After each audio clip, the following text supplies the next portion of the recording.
In this video, we'll be covering a Venn diagram question.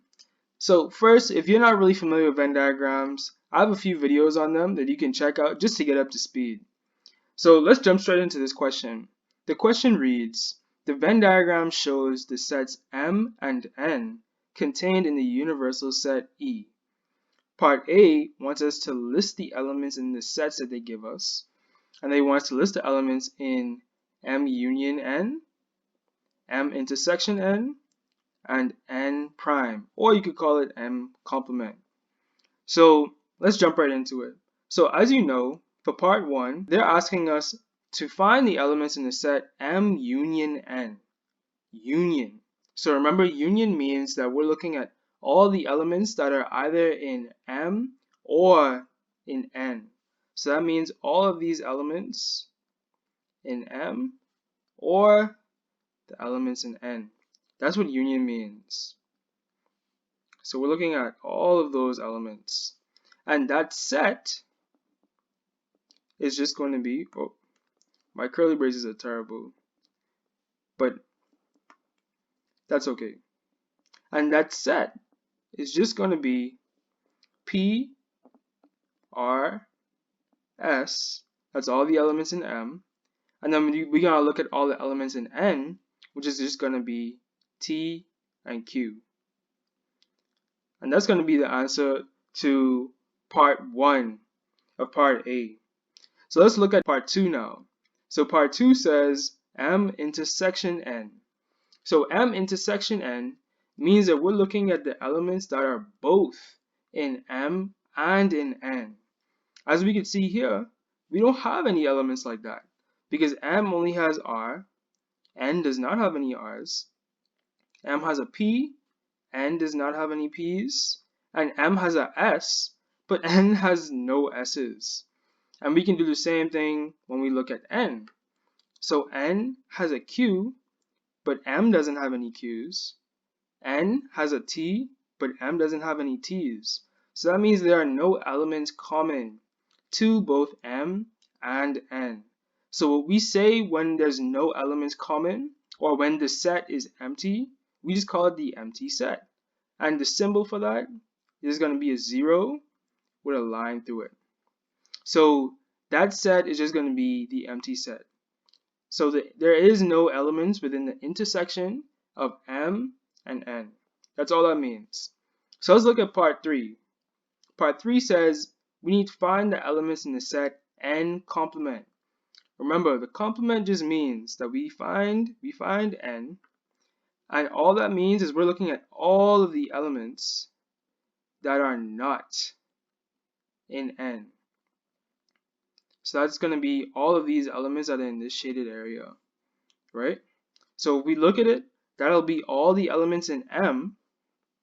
Let me just bring this up. That'll be all the elements that are in M, which is R, P, and S. And then we have one element that's not in M, and that's this V. So that's going to be the complement of N. All of the elements that are just not within this circle here. So that's how you answer those first few questions. Now let's move on to part B. They want us to write down the value of the number of elements in M and the number of elements in M complement intersection N complement.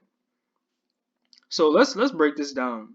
So in part A, we listed the elements in these sets.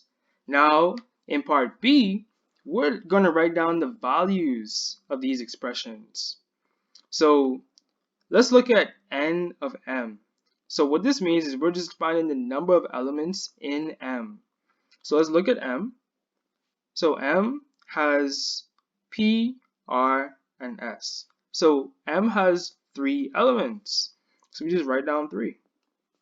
And that's really the answer for that. It's as simple as that. You just count the amount of elements that are within that set. So now we're going to look at part 2. Part 2, we need to break this down a little bit more to be able to solve it. So I'll just write this back. So it says M the complement of M intersection the complement of N. So let's redraw some Venn diagrams here just to illustrate what this means, right? So we can break it down. So we have M prime, and then we have N, not prime, sorry, M complement, and the intersection N complement. So let's look at M complement. So we'll call this M complement. M complement is just going to be all of the elements in the set that are not, all of the elements in the Venn diagram that are not within the set M. So if I was to shade that region, here's what that region would look like. That's how that region would look, right? All of the elements that are not in M. So that means that's going to be, if we were to write that set, that's going to be all the elements in N and this V, right? Now let's do the same thing for N. In N, and I just realized that didn't put that there, the curly brace in part 3.